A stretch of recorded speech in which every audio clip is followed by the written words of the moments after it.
میں مبلغ بنوں سنتوں کا، خوب چرچا کروں سنتوں کا، ہو کرم بہر خاک مدینہ۔ الحمدللہ رب العالمین، والصلاة والسلام علی سید المرسلین، اما بعد فاعوذ باللہ من الشیطان الرجیم، بسم اللہ الرحمن الرحیم۔ الصلاة والسلام علیک یا رسول اللہ وعلی آلک واصحابک یا حبیب اللہ۔ الصلاة والسلام علیک یا نبی اللہ وعلی آلک واصحابک یا نور اللہ۔ اللہ پاک کے آخری نبی صلی اللہ تعالی علیہ وآلہ وسلم کا ارشاد ہے، قیامت کے روز اللہ کریم کے عرش کے سوا کوئی سایہ نہیں ہوگا۔ تین شخص یہ اللہ پاک کے عرش کے سائے میں ہوں گے۔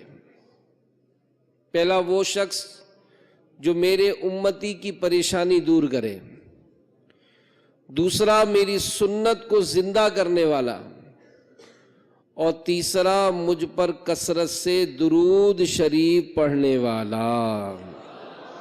کیوں کہوں بے کس ہوں میں، کیوں کہوں بے بس ہوں میں، کیوں کہوں بے کس ہوں میں، کیوں کہوں بے بس ہوں میں، کیوں کہوں بے کس ہوں میں، کیوں کہوں بے بس ہوں میں، کیوں کہوں بے بس ہوں میں، کیوں کہوں بے بس ہوں میں۔ تم ہو میں تم پر فدا، تم پہ کروڑوں درود، تم ہو میں تم پر فدا، تم پہ کروڑوں درود۔ صلو علی الحبیب صلی اللہ تعالی علی محمد۔ اعلیٰ حضرت کیا خوب فرمایا شعر میں کہ میں یہ کیوں کہوں کہ میں بے یار و مددگار ہوں، اور کیوں اپنے آپ کو مجبور و بے شمار اختیار کروں۔ اے میرے آقا، آپ میرے لیے سب کچھ ہیں، میری جان آپ پر قربان ہے، آپ پر کروڑوں درود نازل ہوں۔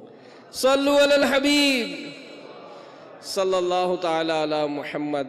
صحابہ کرام علیہم رضوان کی شان ایسی بے مثال ہے کہ کوئی امتی چاہے کیسے ہی مرتبے پر فائز ہو، ان کے مقام و مرتبے کو نہیں پہنچ سکتا۔ یہ وہ مبارک ہستیاں ہیں جنہوں نے سب سے پہلے اسلام قبول کیا۔ یہ وہ خوش نصیب افراد ہیں جنہیں اللہ پاک نے اپنے محبوب صلی اللہ تعالی علیہ وآلہ وسلم کی صحبت اختیار کرنے کے لیے منتخب فرمایا۔ یہی وہ مقدس گروہ ہے جسے حضور علیہ السلام نے سب سے پہلے نیکی کی دعوت دی۔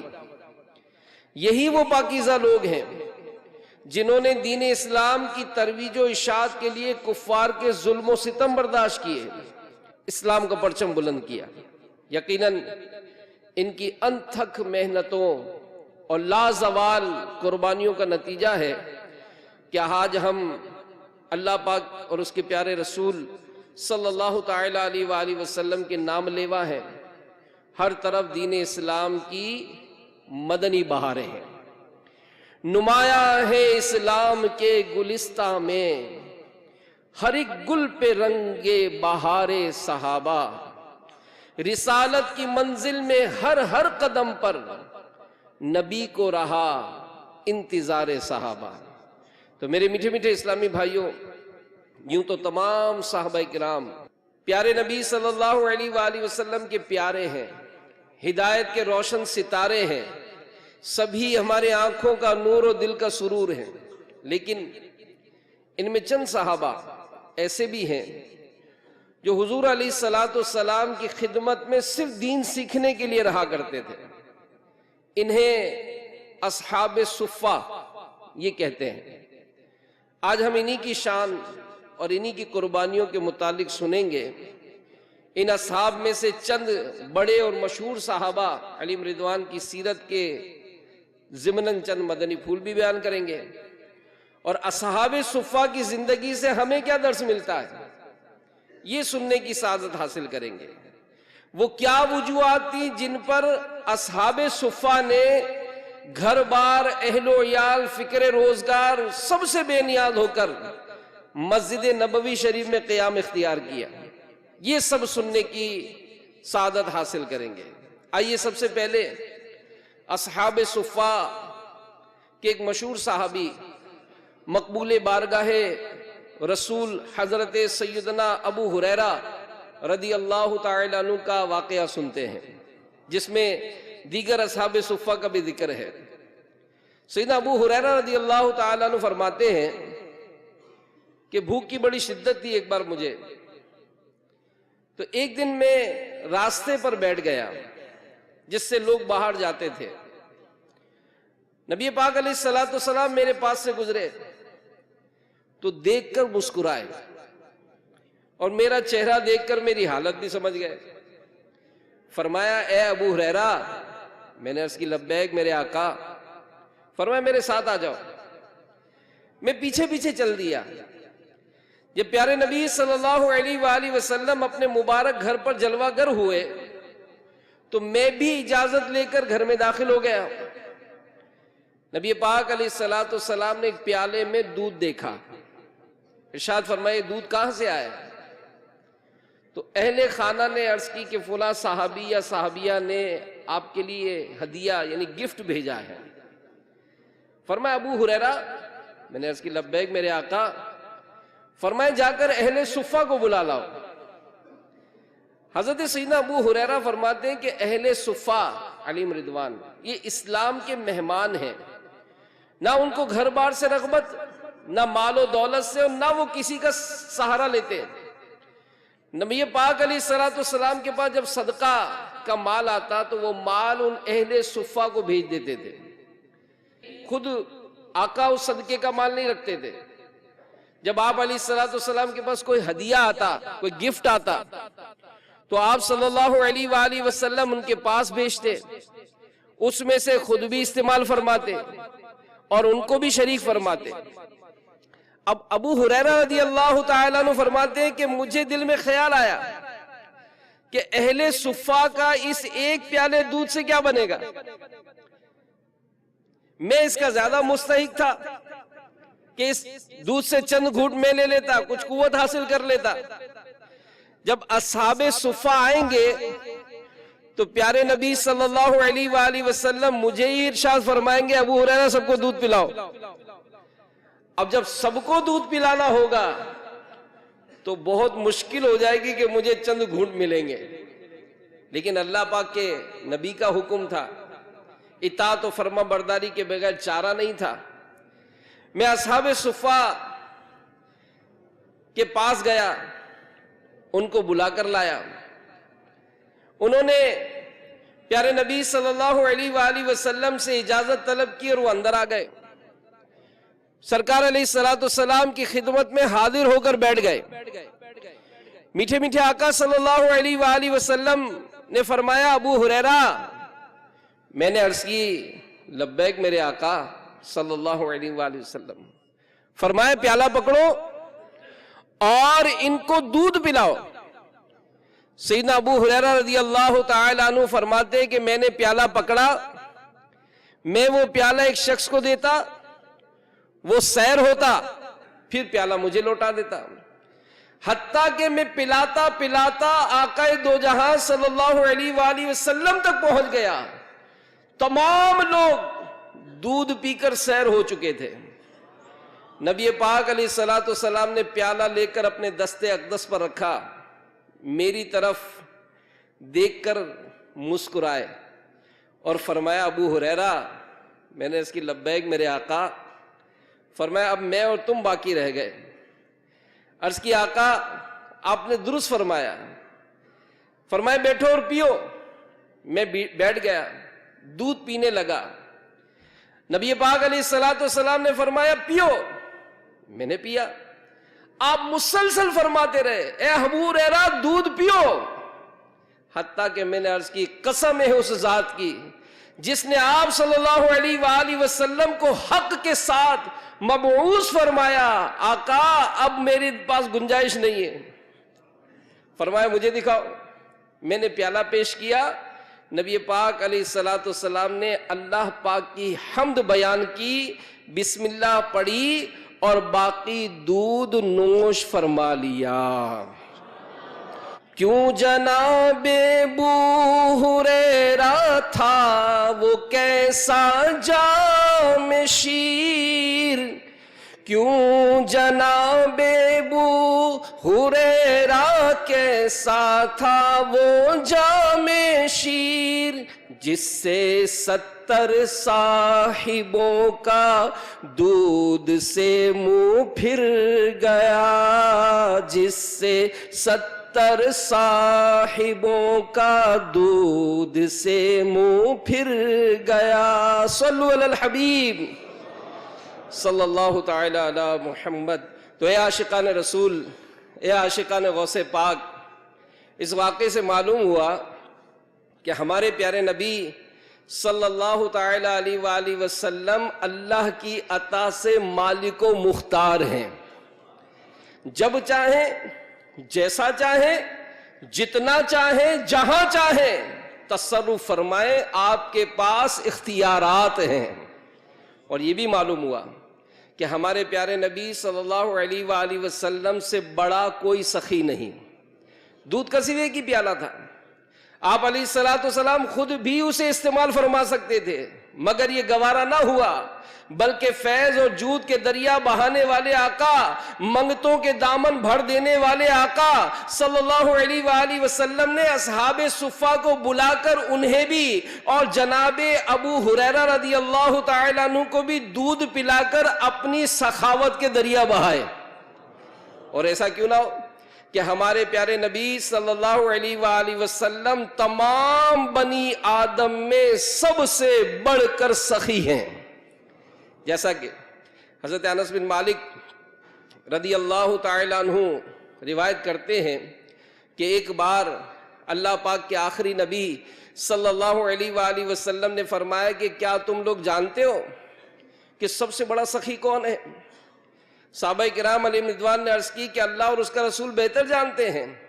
تو ہمارے پیارے نبی صلی اللہ علیہ وآلہ وسلم نے ارشاد فرمایا اللہ پاک سب سے بڑھ کر جواد ہے، پھر تمام اولاد آدم میں سب سے بڑھ کر سخی میں ہوں۔ کون دیتا ہے دینے کو منہ چاہیے، کون دیتا ہے دینے کو منہ چاہیے، دینے والا ہے سچا ہمارا بھی، دینے والا ہے سچا ہمارا۔ اور سرکار اعلی حضرت کیا خوب فرماتے کہ ہم بھکاری وہ کریم، ہم بھکاری وہ کریم، ان کا خدا ان سے فزوں، اور نہ کہنا نہیں عادت رسول اللہ کی۔ واہ کیا جود و کرم ہے شہ بطحا تیرا، نہیں سنتا ہی نہیں مانگنے والا تیرا۔ سبحان اللہ۔ یہ اصحاب صفہ کون تھے؟ سنیے، اے عاشقان صحابہ، اے عاشقان اہل بیت، اے عاشقان غوث پاک، سنیے، اس واقعے میں حضرت ابو ہریرہ کا بھی ذکر ہے اور اصحاب صفہ کا بھی ذکر ہے۔ خود سیدنا ابو ہریرہ رضی اللہ تعالیٰ عنہ اصحاب صفہ میں سے تھے، اور جو عاشقان رسول مدینے کی حاضری سے مشرف ہو چکے، تو مسجد نبوی شریف میں ایک چبوترا بھی ہے جو اصحاب صفہ کے نام سے موسوم ہے۔ تو علماء نے لکھا ہے کہ تقریباً 400 یا 500 فقراء مہاجرین یہ بیٹھا کرتے تھے، انہیں اصحاب صفہ کہتے تھے۔ ان کے پاس گھر تھا نہ دنیاوی ساز و سامان، نہ ہی کوئی کاروبار، غربت کا عالم یہ تھا کہ ان میں سے 70 کے پاس ستر پوشی کا پورا کپڑا بھی نہیں تھا. ان کی تعداد میں کمی بیشی ہوتی رہتی تھی. مدینہ منورہ میں آنے والے کا شہر میں کوئی جان پہچان والا نہ ہوتا تو وہ بھی اصحاب صفہ میں شامل ہو جایا کرتے. تو بظاہر یہ اصحاب صفہ یہ بڑے ویک تھے، کمزور تھے، بظاہر یہ بڑے تنگ دست تھے. ان کے پاس پہننے کو اچھے کپڑے نہ تھے، ان کے پاس کھانے کو غذا نہ تھی، ان کے پاس لیٹنے کو نرم گرم بستر نہ تھے، ان کے پاس رہنے کو گھر نہ تھے، ان کے پاس اپنی خدمت کے لیے نوکر چاکر نہ تھے، ان کے پاس کام کاج کرنے کے لیے غلام نہ تھے. الغرض بظاہر یہ بڑے غریب تھے لیکن اللہ پاک کی بارگاہ میں مقبول تھے کیونکہ پیارے نبی کے مقرب تھے.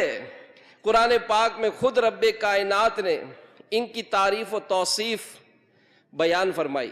چنانچہ پارہ 15 سورہ کہف کی آیت نمبر 28 میں اللہ تبارک و تعالی نے ارشاد فرمایا ہے وَاصْبِرْ نَفْسَكَ مَعَ الَّذِينَ يَدْعُونَ رَبَّهُمْ بِالْغَدَاةِ وَالْعَشِيِّ يُرِيدُونَ وَجْهَهُ وَلَا تَعْدُ عَيْنَاكَ عَنْهُمْ تُرِيدُ زِينَةَ الْحَيَاةِ الدُّنْيَا وَلَا تُطِعْ مَنْ أَغْفَلْنَا قَلْبَهُ عن ذکرنا واتبع هواه وكان امره فرطا. ترجمہ کنز الایمان. اور اپنی جان ان سے مانوس رکھو جو صبح و شام اپنے رب کو پکارتے ہیں، اس کی رضا چاہتے، اور تمہاری آنکھیں انہیں چھوڑ کر اور پر نہ پڑیں. کیا تم دنیا کی زندگی کی زینت چاہو گے اور اس کا کہا نہ مانو جس کا دل ہم نے اپنی یاد سے غافل کر دیا اور وہ اپنی خواہش کے پیچھے چلا اور اس کا کام حد سے گزر گیا. تفسیر نعیمی میں اس آیت کریمہ کے تحت ہے کہ اللہ پاک یہ فرما رہا ہے کہ اے حبیب صلی اللہ علیہ وآلہ وسلم، آپ اپنے آپ کو تمام عمر، پوری حیات طیبہ، ہر محفل، ہر مجلس، ہر گھڑی، دن رات، صبح و شام انہی لوگوں کے ساتھ رکھیے جو مخلص، سنسیئر ہیں، جو مسکین ہیں، جو فقیر ہیں، جو غریب ہیں، جو سیدھے سادے ہیں، جو نہایت خلوص سے اپنے رب کی عبادت کرتے ہیں، جو خشوع اور خضوع کے پیکر ہیں، جو صبح سے شام تک، جو فجر سے عشاء تک، جو پانچوں وقتوں میں، جو سحر کو جاگ کر، جو رات کو سونے سے پہلے الغرض ہر وقت، ہر سانس، ہر کروٹ میں اللہ کا ذکر کرتے ہیں، ساری دنیا سے منہ موڑ کر بس اپنے رب عز و جل کی ذات ہی کا ارادہ کرتے ہیں، اسی کو چاہتے ہیں، اسی کی طلبگار ہیں. اور اے حبیب صلی اللہ علیہ وآلہ وسلم، ان کفار سے دور ہی رہیے جو مختلف وفد بن کر آپ کے پاس آتے ہیں، آپ کو اپنے ایمان لانے کے لیے طرح طرح کی شرطیں، کنڈیشنز لگاتے ہیں کہ یا رسول اللہ، ہم اور ہمارا قبیلہ آپ پر تب ایمان لائیں گے جب آپ اپنے پاس سے، اپنی محفل سے ان غریب اصحاب صفہ کو ہٹا دیں گے، یا کم از کم ہمارے ہوتے ہوئے ان کو اپنے پاس نہ آنے دیں. ان کی محفل الگ لگائیے، ہماری مجلس الگ سجائیے. ہمیں ان کے ساتھ بیٹھتے ہوئے شرم آتی ہے، ہماری سرداری پر فرق آتا ہے. بس یہی ایک رکاوٹ ہے جو ہم آپ کی نبوت اور رسالت، صداقت، امانت، دیانت پر اب تک ایمان نہ لا سکے. اس پر اللہ پاک ارشاد فرما رہا ہے کہ اے محبوب صلی اللہ علیہ وآلہ وسلم، ان مکاروں کی باتوں میں مت آنا اور اپنی رحمت و عافیت والی نگاہوں کو ان پاکیزہ باطن والوں سے مت ہٹانا، کیونکہ آپ کی یہ معرفت والی نظریں ہی ان حضرات کی کل کائنات ہیں، آپ کی محفلیں ہی ان کی زندگیاں ہیں، آپ کی جدائی ان کے لیے تکلیف کا باعث ہے. اس موقع پر یہ آیت کریمہ نازل ہوئی اور ہمارے پیارے نبی صلی اللہ علیہ وآلہ وسلم کو فرمایا گیا کہ اپنی جان کو ان لوگوں کے ساتھ مانوس رکھو جو صبح و شام اپنے رب کو پکارتے ہیں، اس کی رضا چاہتے ہیں، یعنی جو اخلاص کے ساتھ ہر وقت اللہ پاک کی فرما برداری میں رہتے ہیں. تو میٹھے میٹھے اسلامی بھائیوں، غور کیجئے کہ اللہ پاک کی بارگاہ میں اصحاب صفہ کا کس قدر بلند و بالا مقام ہے کہ اللہ تعالیٰ نے خود ان سے متعلق اپنے حبیب کو ہدایت فرمائی کہ انہیں اپنی بارگاہ ناز سے دور مت کیجئے. اور صراط الجنان جو دعوت اسلامی کے مکتبۃ المدینہ نے تفسیر قرآن 10 جلدوں میں شائع کی ہے، اس میں ہے کہ اس آیت مبارکہ سے بہت سے مسائل معلوم ہوئے. نمبر 1 معلوم ہوا کہ اچھوں کے ساتھ رہنا اچھا ہے اگرچہ وہ فقراء ہوں، اور بروں کے ساتھ رہنا برا ہے اگرچہ وہ مالدار ہوں. اور یہ بھی معلوم ہوا کہ صبح و شام خصوصیت کے ساتھ اللہ پاک کا ذکر کرنا یہ بہت افضل ہے. نمبر 3 صالحین کی 2 علامتیں بھی اس آیت میں بیان ہوئی. اول یہ کہ وہ صبح و شام اللہ کا ذکر کرتے ہیں، اور دوسری یہ کہ ہر عمل اللہ کی رضا اور خوشنودی کے لیے کرتے ہیں. نمبر 4 اس آیت میں دنیا داروں کی طرف نظر رکھنے اور ان کی پیروی کرنے سے منع کیا گیا. تو اے عاشقان رسول، اصحاب صفہ کی شان و عظمت کا کیا کہنا کہ یہ وہ خوش نصیب لوگ تھے جو مدنی حبیب صلی اللہ علیہ وآلہ وسلم کی صحبت میں رہتے ہیں. انہوں نے زندگی میں تمام نعمتیں، گھر بار، اہل و عیال، مال و دولت، جاہ و ثروت، عیش و عشرت، دین کی تعلیم، اشاعت اسلام کی خاطر انہوں نے قربان کر دیا. اصحاب صفہ میں بڑے جلیل القدر صحابہ کرام بھی شامل تھے. چند مشہور صحابہ کے نام یہ ہیں: حضرت ابو ہریرہ رضی اللہ تعالیٰ عنہ، حضرت بلال حبشی رضی اللہ تعالیٰ عنہ، حضرت سیدنا ابو ذر غفاری رضی اللہ تعالیٰ عنہ، حضرت سیدنا عمار بن یاسر رضی اللہ تعالیٰ عنہ، حضرت سیدنا سلمان فارسی رضی اللہ تعالیٰ عنہ، حضرت سیدنا حذیفہ بن یمان رضی اللہ تعالیٰ عنہ، اور حضرت سیدنا ابو سعید خدری رضی اللہ تعالیٰ عنہ. تو اصحاب صفہ یہ بہت غریب تھے، اکثر فاقوں بھری زندگی گزارتے تھے. نبی پاک علیہ السلام کے پاس جب کوئی تحفہ آتا، صدقے یا مال غنیمت آتا، تو آقا اصحاب صفہ پر خرچ کرتے. اور کبھی کبھی ایسا ہوتا کہ یہ حضرات کئی دن کا فاقہ کرتے تھے. اسی وجہ سے لوگ بہت کمزور تھے، ضعیف تھے، دبلے تھے، نادار تھے. آئیے اصحاب صفہ کی غریبی، کمزوری کے بارے میں کچھ روایات سنتے ہیں.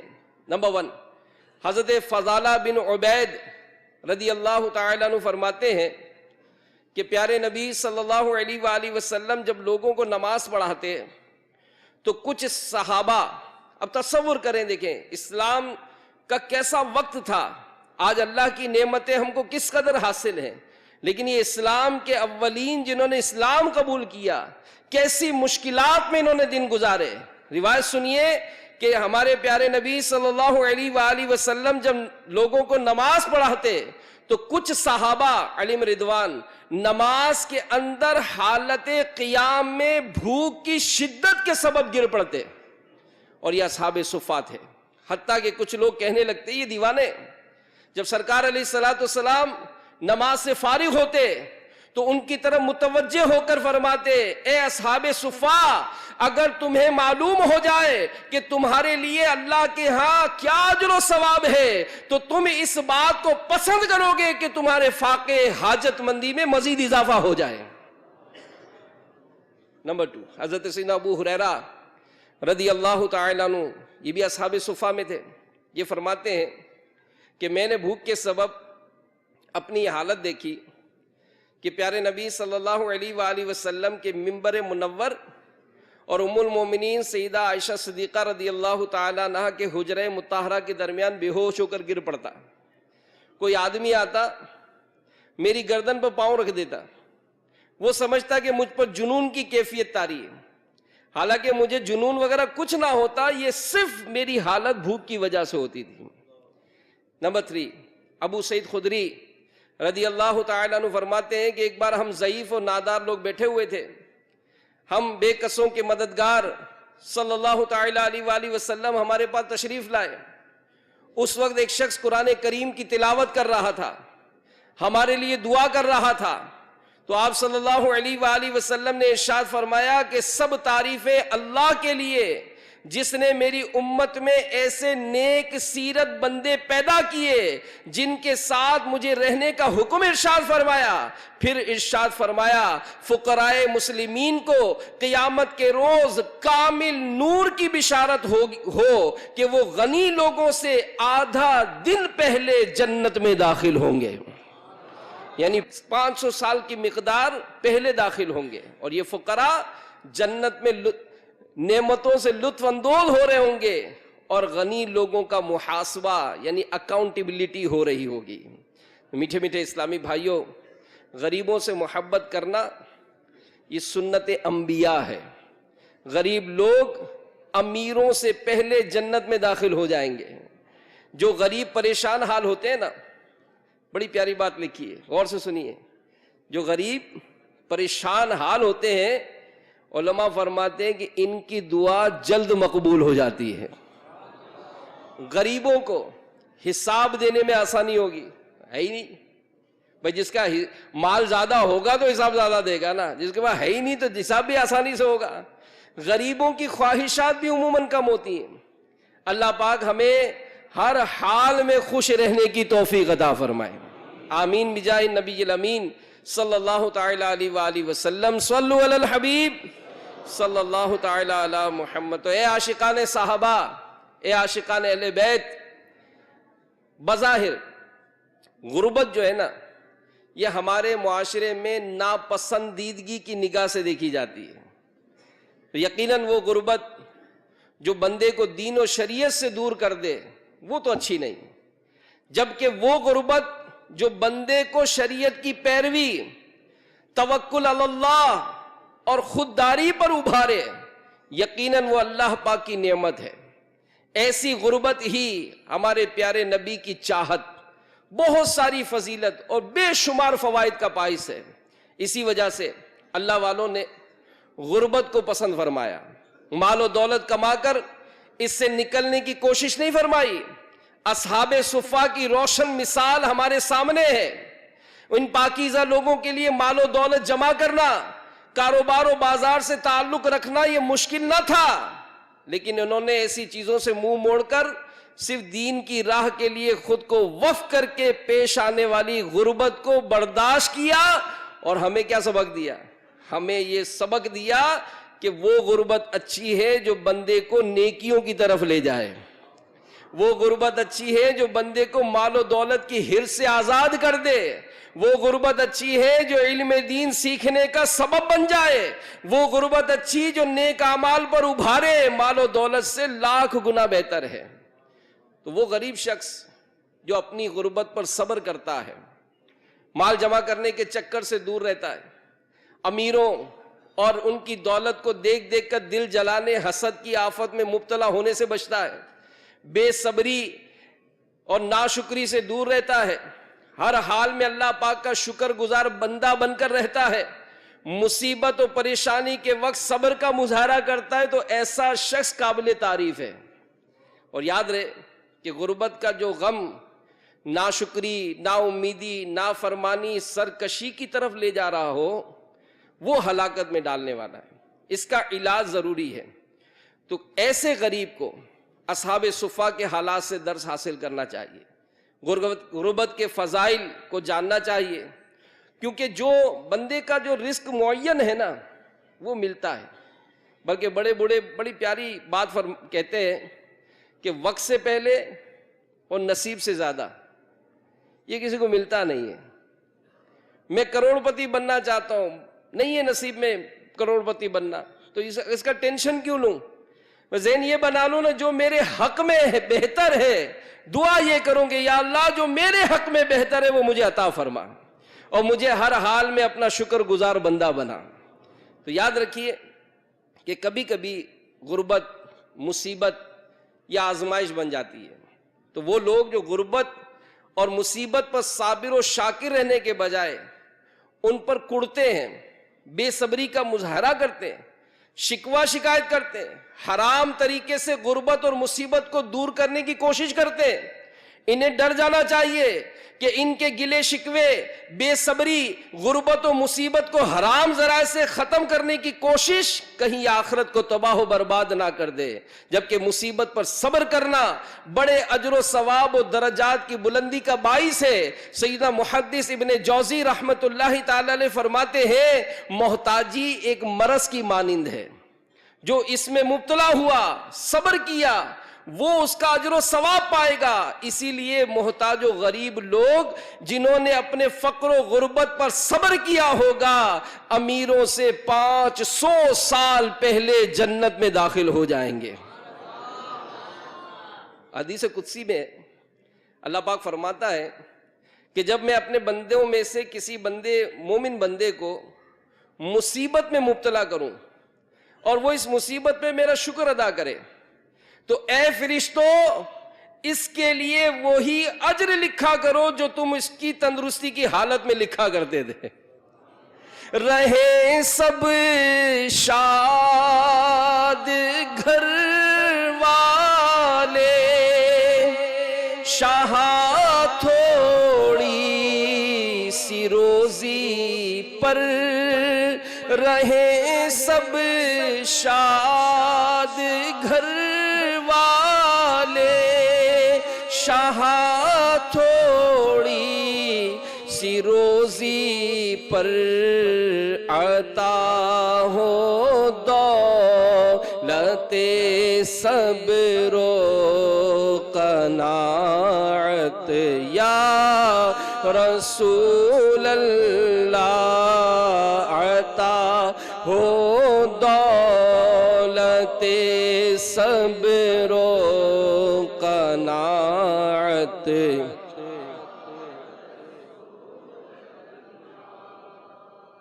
صلو علی الحبیب صلی اللہ تعالی علی محمد۔ تو میٹھے میٹھے اسلامی بھائیوں، دعوت اسلامی کے مدنی ماحول کی بھی کیا خوب مدنی بہاریں ہیں کہ اس مدنی ماحول میں جہاں گناہوں سے بچنے، نیکیوں کو اپنانے اور شریعت پر عمل کی ترغیب دی جاتی ہے، وہیں یہ ذہن بھی دیا جاتا ہے کہ ہم شرعی تقاضوں کے مطابق اپنی زندگی کو کیسے بہتر بنا سکتے ہیں۔ مدنی قافلوں میں سفر کریں، کیونکہ بعض اوقات ٹینشن ہوتا ہے اور کئی ایسے لوگوں سے ملاقات بھی ہوتی ہے جو دنیاوی پریشانیوں کے سبب معاذ اللہ خودکشی کرنے کی طرف جا رہے ہوتے ہیں۔ اور جیسے میں نے بیان کیا کہ بعض لوگ اپنی اس مصیبت کو دور کرنے کے لیے ناجائز ذرائع اختیار کر لیتے ہیں، سود پہ لین دین کر لیتے ہیں، حرام و ناجائز کام اختیار کر لیتے ہیں۔ نگران شورا نے ایک مرتبہ اسی طرح کے پریشان حال لوگوں کو تسلی دینے کے لیے ایک بڑی پیاری بات، ایک حکایت نقل کی کہ ایک بادشاہ نے اپنے وزیر کو اپنی انگوٹھی دی اور کہا کہ میں چاہتا ہوں کہ کوئی ایسی بات اس پر لکھوا لوں کہ جب کبھی میں کسی ٹینشن میں مبتلا ہوں، پریشانی میں مبتلا ہوں، میں وہ چیز پڑھوں تو میں خوش ہو جاؤں، اور جب کبھی میں خوشی میں دیکھوں اس کو تو میں افسردہ ہو جاؤں۔ وزیر تھا بڑا عقل مند، اس نے بادشاہ سے انگوٹھی لی اور ایک جملہ لکھوا دیا۔ وہ جملہ کیا تھا؟ یہ وقت گزر جائے گا، یہ وقت گزر جائے گا۔ اب کاروباری مشکل ہے نا بھائی، کاروباری مشکل کی وجہ سے پریشان ہے، نوکری نہیں مل رہی، گھر میں بیماری ہو گئی، خود بیمار ہو گئے، بہنوں کے رشتوں کا مسئلہ، والدین کی بیماری، عموماً خاندان میں پرسنلی انسان کو اسی طرح کی پریشانی ہوتی ہے۔ تو اگر اس ٹینشن میں دیکھ لیں کہ یہ وقت گزر جائے گا تو صبر آ سکتا ہے نا، صبر آ سکتا ہے کہ زباں پر شکوائے رنج و علم لایا نہیں کرتے، زباں پر شکوائے رنج و علم لایا نہیں کرتے، نبی کے نام لیوا غم سے گھبرایا نہیں کرتے۔ آج اگر دنیا میں تکلیفیں آ گئی، پریشانی آ گئی، غربت آ گئی، فاقہ آ گیا، تنگ دستی آ گئی، تو کتنے دن رہے گی؟ بالآخر اس نے جانا ہے، اس نے جانا ہے۔ اللہ تعالیٰ سے ہم عافیت کے طلبگار ہیں۔ تو بہرحال میرے میٹھے میٹھے پیارے پیارے اسلامی بھائیوں، یہ مدنی سوچ حاصل کرنے کے لیے دعوت اسلامی کے اجتماعات، اور بالخصوص آج میں آپ کو دعوت دوں گا کہ آپ ہفتہ وار مدنی مذاکرے میں بھی پابندی سے شرکت کیا کریں. الحمدللہ امیر اہل سنت کے مدنی پھول ہوتے ہیں، تو اس مدنی مذاکرے میں شرکت سے ہمیں گناہوں سے بچنے کا ذہن ملتا ہے، علم دین حاصل ہوتا ہے اور اخلاقی تربیت ہوتی ہے. باپ کو تربیت ہوتی ہے کہ اولاد کو کیا سکھانا ہے، اولاد کی تربیت ہوتی ہے کہ ماں باپ کی کیسے عزت کرنی ہے، مسلمان ہے پڑوسیوں کے ساتھ کیا سلوک ہے، ایک مسلمان ہونے کی حیثیت سے معاشرے میں ہمارا کیا کردار ہونا چاہیے. اس طرح کے بڑے رنگ برنگی مدنی پھول یہ ہر ہفتے کو مدنی مذاکرے کا سلسلہ ہوتا ہے. اس مدنی مذاکرے میں اپنا معمول بنا لیں. مدنی چینل کے ناظرین مدنی مذاکرہ لائیو مدنی چینل پر دیکھیں. اچھا، مدنی مذاکرے کے جو سوال جواب ہوتے ہیں نا، اب الحمدللہ مکتبۃ المدینہ نے اس کے تحریری رسالے بھی شائع کرنا شروع کیے ہیں، اور دعوت اسلامی کی ویب سائٹ پر یہ بھی رسائل موجود ہیں. آپ اگر یہ رسالے پڑھنا چاہیں تو اس میں بھی بڑا زبردست جو ہے رسالہ، اس میں معلومات کا خزانہ ہوتا ہے. تو دعوت اسلامی کے مدنی ماحول کی برکتیں کیا ہیں سنیے. واقعاً پنجاب پاکستان کے ایک اسلامی بھائی یہ معاشرے کے دیگر نوجوانوں کی طرح متعدد اخلاقی برائیوں میں مبتلا تھے. مثلا فلمیں ڈرامے دیکھنا، کھیل کود میں وقت برباد کرنا، موبائل فون انٹرنیٹ میں وقت صرف کرنا ان کا محبوب مشغلہ تھا. ایک دن انہیں مدنی چینل پر مدنی مذاکرہ دیکھنے کی سعادت نصیب ہو گئی. مدنی مذاکرہ دیکھنے کی برکت سے الحمدللہ انہیں کافی سکون ملا. انہوں نے اپنے تمام پچھلے گناہوں سے توبہ کر لی، فرائض واجبات کا عامل بننے کے لیے کوشاں ہو گئے، ایک مٹھی داڑھی سجا لی، سنت کے مطابق مدنی حلیہ بنا لیا، اور اللہ کریم کا مزید کرم یہ ہوا کہ ان کے والدین نے بخوشی انہیں دعوت اسلامی کے مدنی کاموں کے لیے وقف مدینہ کر دیا. کیونکہ اصحاب صفا کا تذکرہ چل رہا ہے، تو میں بھی یہی عرض کروں گا کہ دعوت اسلامی کا پیغام جو آج دنیا کے 200 سے زائد ممالک میں پہنچ گیا، اس میں آپ دیکھیں جگہ بجگہ آپ کو ایسے نوجوان ملیں گے جنہوں نے اپنی زندگی رائے خدا میں پیش کر دی ہے، اپنی زندگیاں وقف کر دی ہیں، رات دن سنتوں کی خدمت میں، دین اسلام کی ترویج و اشاعت میں یہ وقت گزار رہے ہیں. ایک مبلغ دعوت اسلامی افریقہ میں مدنی قافلوں کے سفر پر تھے. مدنی مرکز سے جدول ملا، ایک افریقہ کے ایک ملک میں کسی علاقے میں ایک مسجد میں ان کا آنا جانا تھا. کہتے ہیں تقریباً 92 دن کا ان کا ویزا تھا اس ملک کا. وہ 92 دن میں سے کچھ دن کم اس مسجد میں صرف ظہر کی نماز پڑھتے تھے اور اطراف میں دعوت دیتے تھے، غیر مسلم بھی تھے. 92 دن کی جو کم و بیش ان کی معاملات تھے، الحمدللہ اس میں تقریباً 150 کافروں نے اسلام قبول کیا تھا. تو کتنے خوش نصیب ہیں وہ والدین جو اپنی اولاد کو دین اسلام کی ترویج و اشاعت کے لیے وقف کرتے ہیں، دعوت اسلامی کے مدنی قافلوں میں سفر کراتے ہیں.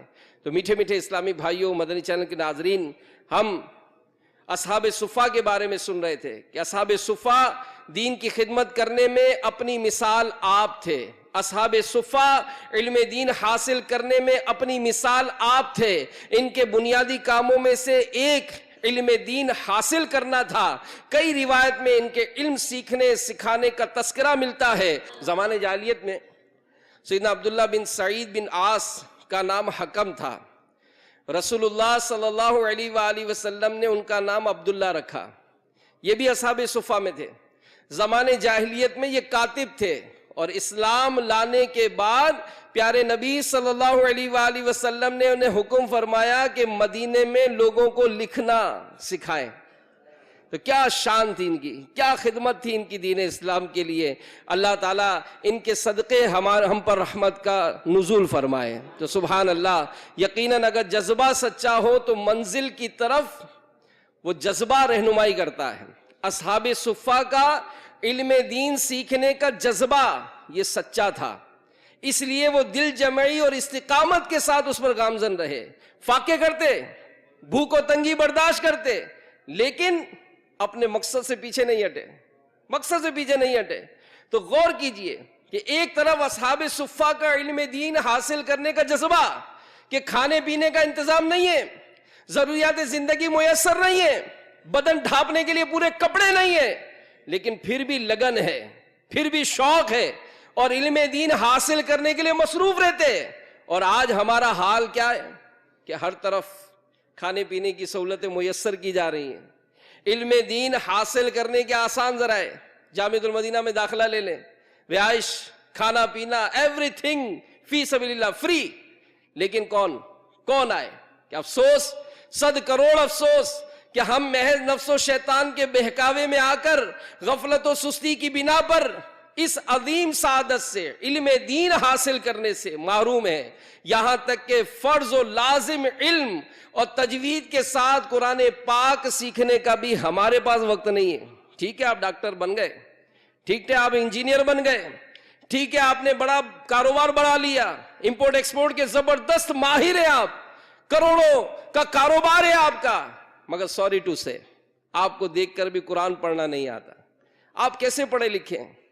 آپ کو دیکھ کر قرآن پڑھنا نہیں آتا, آپ کو نماز کی شرائط معلوم نہیں ہے, آپ کو کپڑے پاک کرنے کا طریقہ نہیں آتا, آپ دین کی اہم باتیں خود اپنے لیے بھی جو جاننا ضروری ہے وہ بھی نہیں جانتے, تو آپ کیسے پڑھے لکھے ہیں؟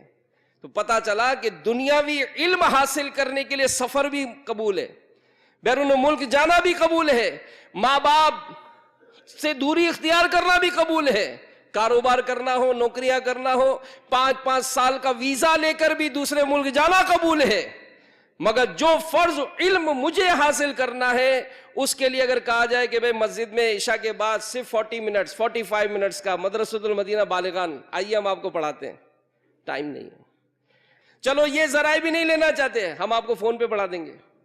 20 آورز 20 گھنٹے تقریباً دعوت اسلامی نے مدرسۃ المدینہ آن لائن شروع کیا, اس کے ذریعے آپ کو سروس دے رہے ہیں کہ پڑھ لیں بھائی, قرآن سیکھ لیں. آپ حج کرنے جا رہے ہیں, حج کرنا تو سیکھیں. آج عمرہ کرنے جا رہے ہیں, عمرہ کرنا تو سیکھیں. آپ کاروبار کر رہے ہیں, حرام حلال کے معاملات سیکھ تو لیں, کر کیا کریں گے کیا آپ لوگ؟ تو پتا چلتا ہے کہ دین کا علم حاصل کرنے کے لیے ہمارے پاس ٹائم نہیں ہے. تو اے عاشقان صحابہ, اصحاب صفا نے اپنی زندگیاں اس انداز میں گزاری کہ وہ آج تک امت کے لیے مشعل راہ ہیں. ان کے اخلاص, للہیت, تقوی, زہد, عاجزی, شوق علم, خدمت دین, قناعت, جو مل جائے اس پر راضی, توکل, اللہ پر بھروسہ, خوف خدا, عشق مصطفیٰ سمیت ساری خوبیاں اپنی مثال آپ. اللہ پاک نے ان مقدس گروہ کو وہ مقام عطا فرمایا کہ فقط ان کا ذکر کرنا بھی باعث رحمت ہے. آج ان کا ذکر ہوا نا, آج ان کا ذکر ہوا, الحمدللہ. علماء نے لکھا ہے کہ اصحاب صفا کا تذکرہ کرنا بھی باعث رحمت ہے, گویا ہم سب رحمت کی بارش میں نہا رہے ہیں. الحمدللہ. اللہ پاک نے اس مقدس گروہ کے تذکروں میں بھی ایسی تاثیر رکھی ہے کہ فقط ان کے ذکر کی برکت سے دلوں کی دنیا زیر و زبر ہونے لگتی ہے. آج بھی ان مقدس ہستیوں کی قربانیوں کا تذکرہ کیا جائے, رونگٹے کھڑے ہو جاتے ہیں. کیسی بے کسی تھی, کیسی بے بسی تھی. سوچا جائے تو عقل حیران کہ اتنی مشکلات, لیکن علم دین حاصل کرنے کا جذبہ, مرحبا. آج بھی ان پاکیزہ لوگوں کے واقعات کو سنا جائے تو آنکھوں سے اشکوں کی برسات جاری ہو جائے. آج بھی ان پاکیزہ لوگوں کے صبر اور دین اسلام پر ثابت قدمی کا مطالعہ کیا جائے تو ہمیں بھی ہمت اور حوصلے کا نیا جذبہ نصیب ہو جاتا ہے. سلمان فارسی رضی اللہ تعالیٰ عنہ, یہ بھی ایک بزرگ ہستی ہے اصحاب صفا کی. آپ کی کنیت ابو عبداللہ. آپ زہد و قناعت کو اپنا اوڑھنا بچھونا بنانے والے, تقوی پرہیزگاری کے پھولوں سے اپنے دامن سجانے والے, سیدنا عیسیٰ علیہ السلام کے تابعی اور پیارے نبی کے صحابی ہونے کا اعزاز حاصل کرنے والے مشہور صحابی ہیں. سلمان فارسی کے اسلام لانے کا واقعہ کہ آپ ایران کے رہنے والے تھے, اپنے آبا و اجداد کے دین سے بیزار, دین حق کی تلاش میں اپنے وطن سے نکل کر مختلف دینی مذہبی رہنمائی کی صحبت اختیار کی. ایک راہب نے آپ کو بتایا کہ اب اللہ کے آخری نبی کے ظہور کا وقت قریب ہے جو دین ابراہیمی پر ہوں گے. اس مقام کے جانب ہجرت کریں جو 2 پہاڑوں کے درمیان ہوگا, جہاں کھجور کے درخت کثرت سے پائے جائیں گے اور ان کے دونوں کندھوں کے درمیان مہر نبوت ہوگی. وہ گفٹ قبول کریں گے, صدقہ نہیں لیں گے. راہب کے انتقال کے بعد اب ایک قافلے کے ہمراہ سفر کر رہے تھے. راستے میں قافلے والوں کی نیت بدل گئی اور انہوں نے سلمان فارسی کو ایک یہودی کے آگے بیچ دیا.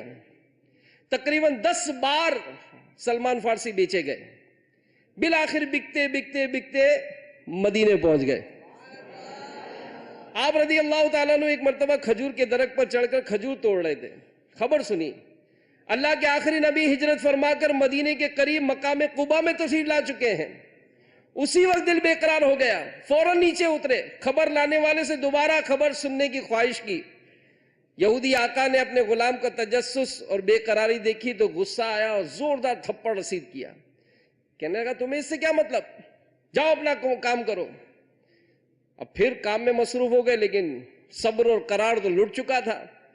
جو ہی موقع ملا کچھ کھجور ایک طباق میں رکھ کر بارگاہ رسالت میں حاضر ہوئے. عرض کی یہ صدقہ ہے, قبول فرما لیجیے. سرکار نے خود نہ لیا, صحابہ سے کہا کہ تم کھا لو. یوں ایک نشانی پوری ہو گئی. ایک بار پھر کھجور کا خوان لے کر پہنچے. عرض کی یہ تحفہ ہے, قبول کیجئے. پیارے آقا نے صحابہ سے کھانے کا اشارہ کیا اور خود بھی تناول فرمایا. دوسری نشانی پوری ہو گئی. اس درمیان آپ نے سرکار کے دونوں کندھوں کے درمیان مہر نبوت دیکھ لی, اس لیے فوراً اسلام قبول کر لیا اور اس در کے غلام بن گئے جس پہ شاہوں کے سر جھکتے ہیں. غزوہ خندق کھودنے کا مشورہ بھی سلمان فارسی کا تھا. آپ رضی اللہ تعالیٰ عنہ کو پیارے نبی سے والہانہ محبت تھی. اپنے وقت کا بیشتر حصہ سرکار کی خدمت میں حاضر ہوتے, فیضان نبوی سے بہرامند ہوتے. اس کے بدلے میں پیارے نبی نے کیا فرمایا کہ سلمان ہمارے اہل بیت سے ہیں, اور یہ خوشخبری ان کو ملی. بہرحال میرے میٹھے میٹھے پیارے پیارے اسلامی بھائیوں, اسی طرح حضرت ابو ہریرہ رضی اللہ تعالی عنہ کی بھی سیرت کے واقعات ہیں. آپ حضرت ابو ہریرہ ہر مہینے 3 روزے رکھتے. اگر کسی وجہ سے نہ رکھ پاتے تو مہینے کے آخر میں, یعنی ہر مہینے کے آغاز میں 3 روزے رکھتے, نہ رکھ پاتے تو آخر میں رکھ لیتے. آپ رضی اللہ تعالیٰ عنہ بھی مدینہ منورہ کے قبرستان جنت البقیع میں مدفن ہیں. تو دعوت اسلامی الحمدللہ مختلف شعبہ جات میں بھی خدمت کر رہی ہے. اس میں ایک شعبہ مجلس حکیم بھی ہے. الحمدللہ 105 شعبہ جات کی طرح مجلس حکیم میں بھی ہمارا کام ہوتا ہے. اس مجلس حکیم کا جو کام ہے, ان کی نیشنل کونسل فار طب, ان کی یونیورسٹیز, ان کے مطب, ان کے دواساز ادارے, ان کے دواخانے, پنسار اسٹور, اس میں الحمدللہ ہمارے اسلام میں رابطہ کر کے وہاں مدنی حلقے لگاتے ہیں. اس شعبے سے وابستہ لوگوں کو اجتماعات میں لاتے ہیں, مدنی مذاکروں میں شرکت کراتے ہیں, مدنی قافلوں میں سفر کراتے ہیں. تو میرے میٹھے میٹھے اسلامی بھائیوں, الحمدللہ آج کے بیان میں ہم نے بہت سے مدنی پھول سیکھے کہ کوئی امتی چاہے کتنے ہی مرتبے پر فائز ہو, کسی بھی صحابی کے مقام کو نہیں پہنچ سکتا. اور ہر صحابی نبی, ہر صحابی نبی, ہر صحابی نبی. الحمدللہ اصحاب صفہ کے بارے میں سنا کہ انہوں نے مشکلات میں اپنی زندگی کیسے گزاری. اصحاب صفہ ہر حال میں اللہ سے راضی رہے, کبھی ناشکری نہیں کی. اصحاب صفہ نے غربت کے عالم میں بھی دین سیکھنا نہیں چھوڑا. اصحاب صفہ سے ہمارے پیارے نبی بڑی محبت فرماتے, اور اللہ کریم نے ان کا تذکرہ قرآن میں فرمایا. اللہ ان کے نقش قدم پر ہمیں چلنے کی توفیق عطا فرمائے. میں مبلغ بنوں سنتوں کا, خوب چرچا کروں سنتوں کا, ہو کرم بہر خاک مدینہ.